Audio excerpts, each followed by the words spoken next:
Hey guys, welcome back to JK Sports. We're finally back together. Got the gang back. Back, baby. Just We're us. back.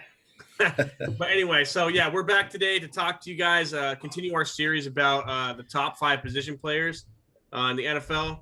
And it sounded like we did a little tiny poll, and from the little amount of engagement we had, it sounded like people wanted to hear wide receivers. So we're going to talk about our top 5 wide receivers in the NFL today. You want to get us started, Joey? Yeah, man. Yeah. Let's get started. So kind of similar to how we did the quarterback one, which was a couple weeks ago. We'll have our top 5, and we'll have some just misses, some honorable mention guys. So for me, starting at number 1, I'm going Julio Jones, man. Julio Jones. He's too damn good, man. Like, I know that his production's dipped a little bit and his touchdowns are low, but he's just the best, man. Like, I can't really like look at anyone in the league and be like, yeah, he's better than Julio Jones. Like, no. Like, you're either not fast enough, you're not strong enough, you know, like your hands aren't good enough. There's just some weakness with everybody except Julio to me. I guess his only weakness would be like injuries. Like he gets hurt, man. Like he does. He's always got like something nagging, right? Yeah. I could argue that all receivers do, though, actually, to a certain extent. But have nagging injuries and stuff. Yeah, it's a tough position to stay healthy at. I could argue every football player has nagging injuries, I guess, too. Like after like mini camps or something. But yeah, man. Julio Jones, man. He's number 1. He's number 1. Yeah, I mean, it's hard to argue with that. I'm going to talk about Julio in a little bit too. But yeah, with his production over the years, I really think it's hard to say that Julio isn't like the best receiver we've seen since Calvin Johnson light. You know what I mean? But I'll talk more about it when I get to him. He's also on my list. My number 1 guy actually is going to be Deandre Hopkins. Deandre Hopkins. Yeah, it might be a hot take, but I think Deandre Hopkins is currently the best receiver in the NFL. Ooh, okay, man. Someone okay. say about that. No, I don't. I have him on my list too. People will argue that he's had pretty good quarterbacks throwing him the ball lately. I mean, but Kyler Murray really just lately. Yeah, because Kyler Murray actually, I think his production dipped a little bit with Kyler Murray because he's not Deshaun Watson. He doesn't have that kind of ability that he does. Kyler Murray's butt cheeks, overrated butt cheeks. I just think of when I think of a complete receiver right now, in the whole package and everything that he brings, DeAndre Hopkins is it for me right now. The route running, the speed, the run after the catch, ability to go up and get the ball. DeAndre Hopkins to me is like the most complete wide receiver in the NFL right now. He's my number 1. Can't argue with that 4.9 speed he's got. Can't argue with that. No. I mean, I can't. Combine run. I don't care. He's been the most productive over the last few years. Really, his whole career. He had like one kind of down year, and he had like I don't even know, rookie man. Year. Like some rookie joker. Year, almost every other year he's had 1,000 yards, except 2016, 900.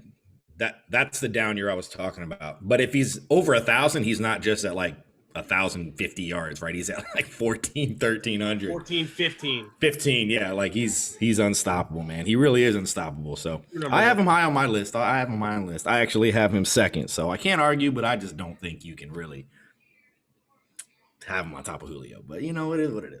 All right, if you're going to just go right into your second, like what makes him number 2 to you then? Yeah, so really the only reason he's not better than Julio, because he obviously stays on the field, he's more productive, is his speed, like his top end speed, right? And it doesn't affect his production. He still gets open and creates separation just through like sheer strength and physicality. The hands might be second to none in the league, right? Like I can't think of somebody with like stronger hands. Like when he grabs that ball, like it ain't going nowhere, dude. Like that Hail Mary he had at the end of the game against Buffalo. Remember that? That was nuts. And here's the thing. I might just throw that pass just because. Yeah. Because it's got like a 50% chance of being completed. He's got the whole team on him, and he's still going to bring it down, Yeah, man, I might just throw that in like the second quarter with 9 minutes left just to take a shot. Like, whatever, man. You can't really go wrong throwing him the ball, man. I think his game is similar to Mike Thomas, but he's just like Mike Thomas plus. Okay. You know what I mean? Okay. Because I'm not super high on Mike Thomas. He's like what Mike Thomas hopes to be. You know what I'm saying? He's stronger. I think he's just better. Right. I think I think he has a better route tree than Mike Thomas too. Oh yeah, for sure. I don't know if Mike Thomas is limited by New Orleans' kind of slanty, short, quick game offense. Yeah. But I also think, I mean, Drew Brees is still throwing you the football, so you're going to catch a lot of balls. Like let's just be real here. And yeah, I just don't think. I think DeAndre is just too good, man. I mean, really, when we're talking about top 5 receivers, these guys are all unstoppable. So yeah, DeAndre Hopkins is my number 2 here. Raul. My dog gets excited when people come through the door. So. Raul, that guy. Raul. All right.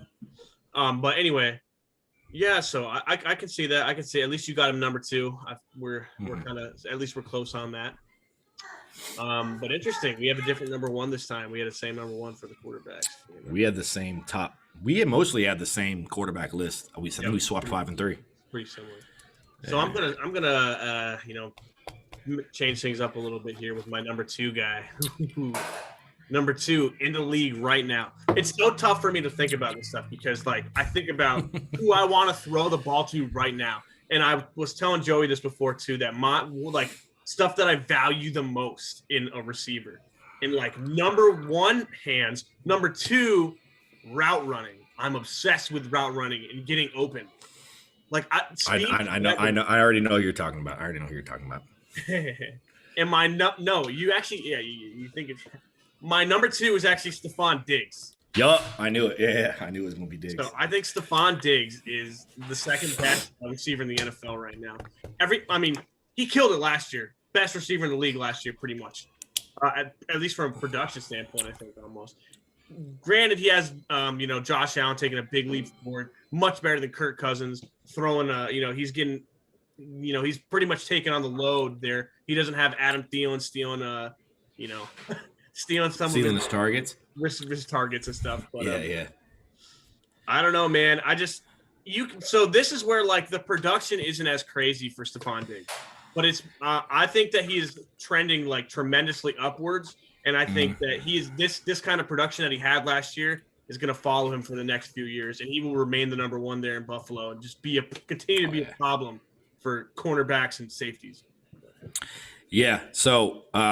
Let's just move to number 3 because I got Stephon Diggs or Diggs or whatever, man. We have like an old inside joke, man. Like we accidentally called him Stephon Diggs and it just kind of stuck. For way back from like 2015, man. Like it was just funny moment for us. Don't laugh if you don't want to. Coey and Jody. Yeah. Coey and Jody, yeah. All right, so yeah, man. I just feel like Stephon Diggs. I can't even say his name right now. Stephon Diggs. Is can't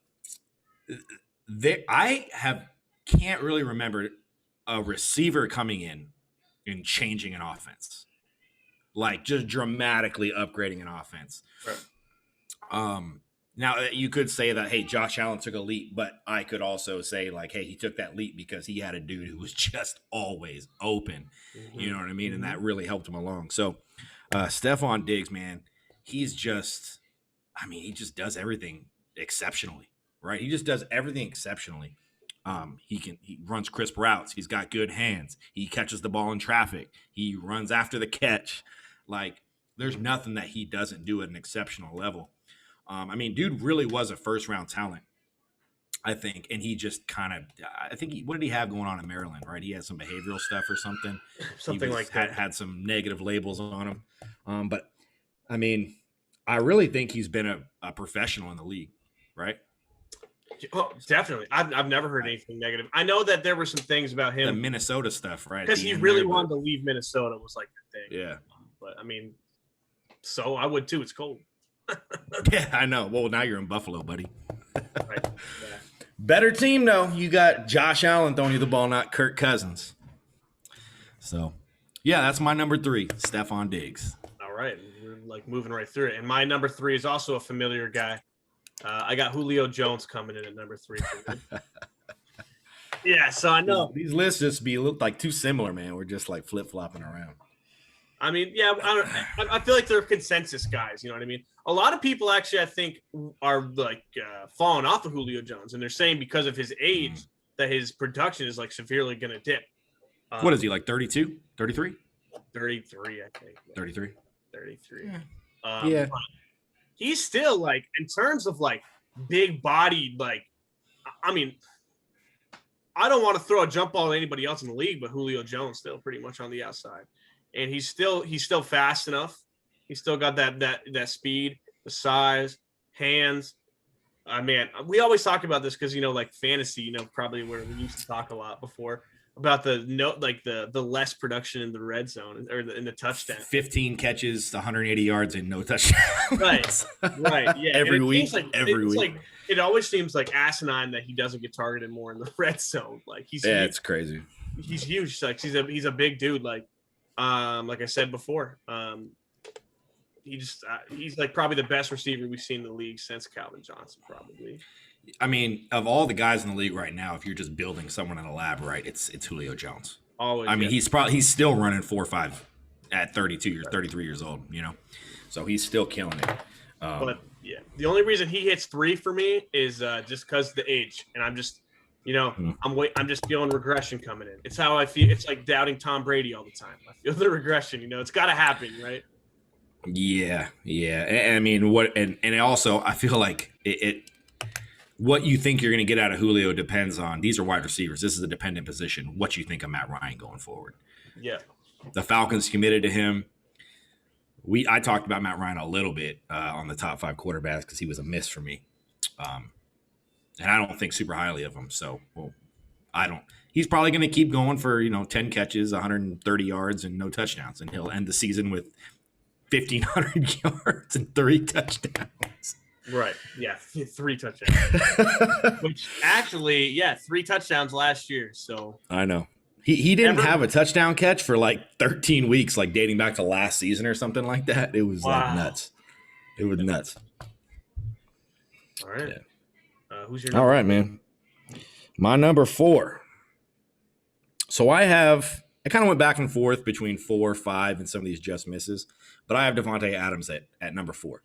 The production this past season, because this is a current list, it's off the charts. How many touchdowns do you say he had? 18? 18 last season. That's nuts, man. I know he's got Aaron Rodgers, the MVP, throwing him the ball, but dude is a beast. He's been a stud, and he just keeps getting better every single year, man. Like, you're like, his first year, like, oh, this second-round pick's got some promise. And you're like, oh, this second-round pick's ready to step up. And like, this second-round pick's a Pro Bowler. This second-round pick's an All-Pro. Like, and he just keeps improving every year, man. So, yeah. And he's still reasonably young, so there's no reason for me to believe, unless Aaron Rodgers leaves Green Bay, which that's a whole nother topic, that he's not going to put up similar numbers and be even better player. You know what I mean? I think that is the question when it comes to Devonte Adams right now is what happens when Aaron Rodgers leaves. Mm-hmm. I mean, you can't help but wonder. Yeah, I mean, and he does this too with all the focus. There is no one else catching passes on that team.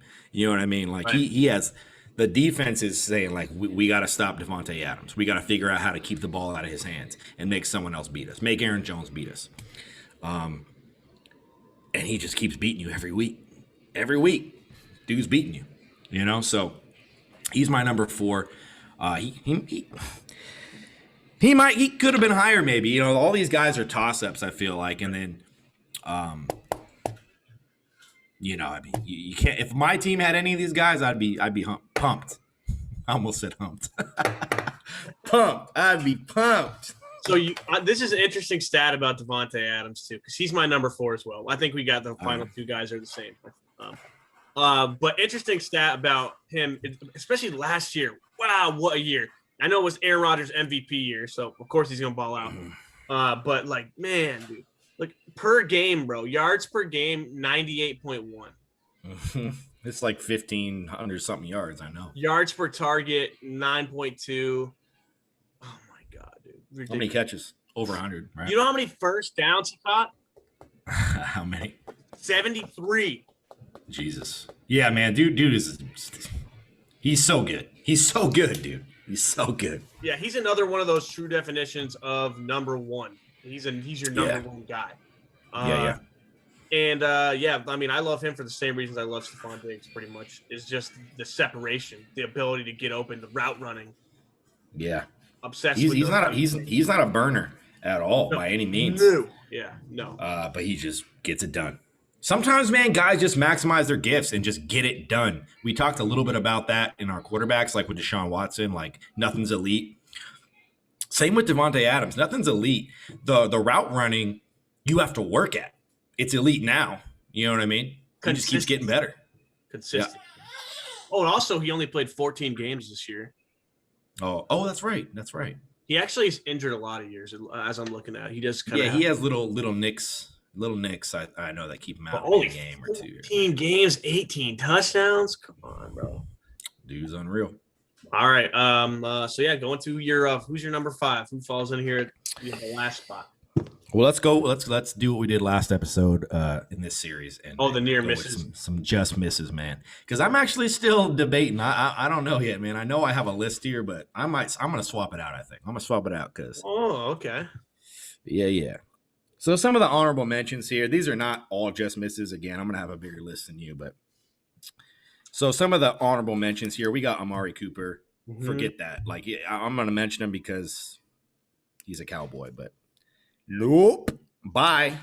Not even close, buddy. I'll take Brandon Ayuk over you any day. Yeah. Then we got Allen Robinson. Dude's a really good receiver playing on with a bad quarterback. Feel kind of bad for him, man. Blake Bortles, Mitch Trubisky. You should have signed with the 49ers back in the day, man. Yeah, then he'd have him off.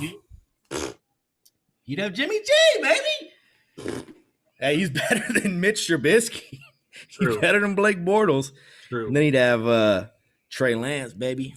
Mm-hmm. All right, so he's off because he didn't go with the Niners. And he's off the list. Cross him off. Cross him off. All right. Then we got Chris Godwin. Chris Godwin is not the best receiver on his own team. So if you're not better than Mike Evans, you're not on my list. Cross him off. Then we got Mike Evans. I love Mike Evans. I've actually loved him since he came out of Texas A&M.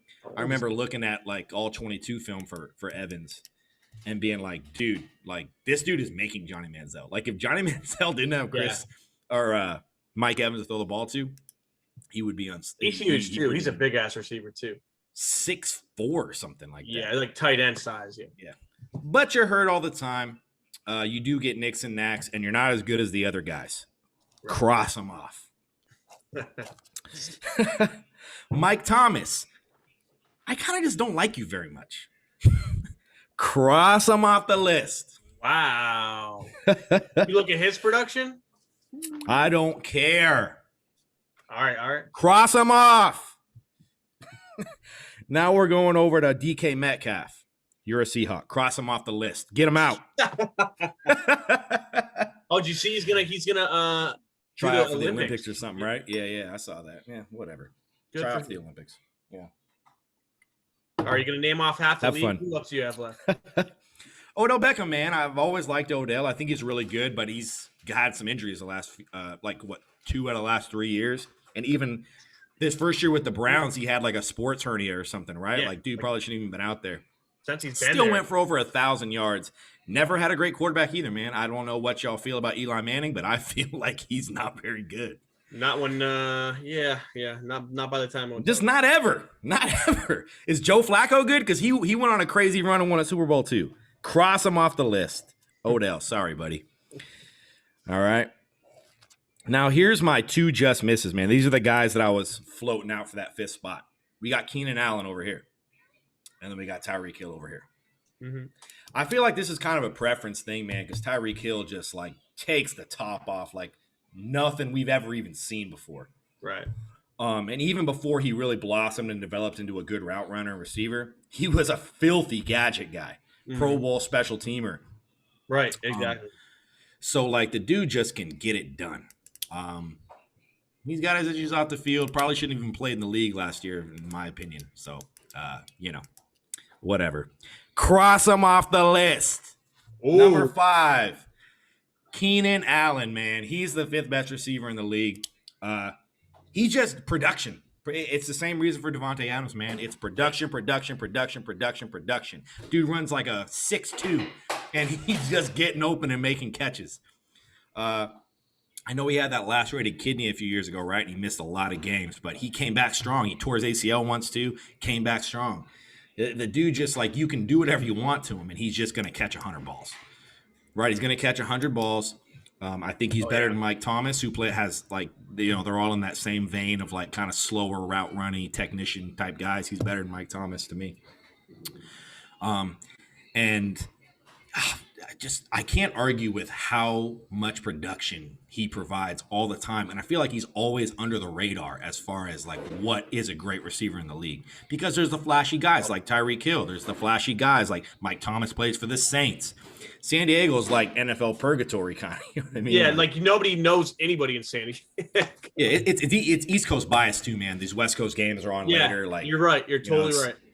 Yeah. And you're playing in San Diego for some of your career. Now you're in LA and you're like the ugly redheaded stepchild of Los Angeles. Mm-hmm. Let me just say this. There's not a single Rams fan in Los Angeles. None of them. Where they all live in Missouri? They all live in Missouri, man. Like, you don't like the Rams. If you like the Rams, you just became a Rams fan like 2 years ago in LA. Like, let's stop it. I do know diehard San Diego fans, though, man. But anyway, that's just me spreading a little California knowledge to the rest of the world. You know what I'm saying? I know what the hell's going on. Same with the Warriors and the Kings. I know what's up. Don't even try it. Oh, are people really scared of Steph right now? I mean, that's y'all are from the Warriors are from Oakland, not San Francisco. All right. All right. But so yeah, back on track here. Keenan Allen, man, he's my number 5. Can't argue with the consistent, top-notch production.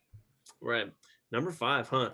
So I did have a shorter list for you as far as near misses, but Keenan Allen is one of the top guys there. So my near misses was Keenan Allen, Michael Thomas, and Allen Robinson. Pretty much for all the same reasons you said. Michael Thomas, actually, he almost beat out my number 5 guy. Because Michael Thomas? Yeah. Mike Thomas is the 63rd best receiver in the league. All right. I know there's a lot of reasons not like my list here. I just there's something about New Orleans that makes me hate. Hey James, what's up, dude? Come here. There's something about New Orleans that makes me hate a player. I don't know why, but Yo, me too, man. Like I'm not a Drew Brees fan either. Always hated New Orleans. I don't know why. Sorry for New Orleans fans, but no. But Michael Thomas, just a lot of things to love. This dude is the best slot receiver in the NFL. Michael Thomas? Yeah. He plays outside too, but his game is very like slotty. He's got a real slotty route tree. Slotty route. So yeah. But I'm looking at his stats here, dude. Like his first 4 years in the league, never was below 1,000 yards. The last year, he actually played a full season, 2019. He was unbelievable that year. I think he like reception leader, yards leader. Yeah, he was. 1,725 yards, ridiculous. Yeah, so that's why he almost got stuck into number 5 here. But my actual number 5, I want to talk about Tyreek Hill. So you mentioned it. You talked about his ability to bust people over the top. Tyreek Hill is the pro comp for Jalen Waddle, who I just talked about. Is it the PFF comp? I don't know. That was just like what a lot of analysts were saying, like the night of the draft and stuff like that. A lot of people saying he's Tyreek Hill, and I get it because it's like you said, the special teams ability, the gadget ability, like using him for like like jet sweeps and stuff. Yeah, and also, you can put him anywhere though too. You can line him up outside and just burn people on the sideline, or you can put him in the slot and burn him up the middle. Like just there's so much that he can do. And the thing about Tyreek Hill is he also he will go up to get balls that are way too like way too much for him. Like he'll go up in double coverage to bring down a hard catch, which you would think because of his slighter stature and like his game, the way that he plays, that he wouldn't possess that kind of ability, but he does. He's a thick dude though, man. He's a thick dude. He's physical. Yeah. Thick bottom. He somehow was able to catch these balls like in his stomach. Like I don't know how defenses allow that to happen. His speed just changes the whole game, bro. Exactly. The way you even can defend him, it changes everything. Yeah, it changes everything. You literally have to watch this dude every play. Somebody's got to watch him. The safety, he's one of those guys you almost have to like one-on-one, like a game-breaking tight end or something. You have to know where he is at every single play. At all times. Yeah. So that's why he's my number 5. He's still got some time to improve too. I know he came in to the league. No, he wasn't that. He was only 22, I think. So he's like a true senior. What is he, 28 now? 28 now? Something 27. He's 27. 27. Okay. So, I mean, he's still got he's still at least got like 3 or 4 years to keep doing what he's doing or get better. So he could move up the list, but that's my number 5. Yeah. No, I mean, I can't argue like couldn't argue with Mike Thomas if you liked him. Couldn't argue with Tyreek Hill. Keenan Allen, man, he's my number 5 though. But yeah, man. I mean, there's just so many good receivers in the list, just in the league right now. Like I could really make a top 5 argument for probably any of these guys except for maybe Amari Cooper. It might not be the greatest argument, but I could probably make some kind of argument for these guys. But pretty much, yeah. But yeah, man, I think that's it. We just wanted to keep this episode short and sweet. We'd like this series to be around 30 minutes. So you have anything else? Any closing thoughts? No, that's pretty much it. We want to know what to do next. I think the natural thing would be the top 5 running backs, right? Mm-hmm. Probably. We'll put a poll up. Maybe we'll go running back, tight end now. Yeah. Or we could do something real sexy like offensive line, baby. Woo! Yeah, best right guard, just right, not the left side. just right guard. Let's talk about Trent Williams, big ass man. Let's talk about that. But anyway, that's pretty much it, right? All right, man. So stay tuned, man. Make sure to check out our socials. We always link them in the descriptions. Check out the socials. I'm super active on Twitter, TikTok, Instagram. Oh, we both are. And then Friday, man, special episode. I talked about it a little bit. John Chapman. For you 49ers fans who watch the show, check it out. And we'll also ask him a little bit about the Dolphins, what he thinks about Tua and things like that. So stay tuned, check in on that, and that's it. All right, see you guys later. See ya.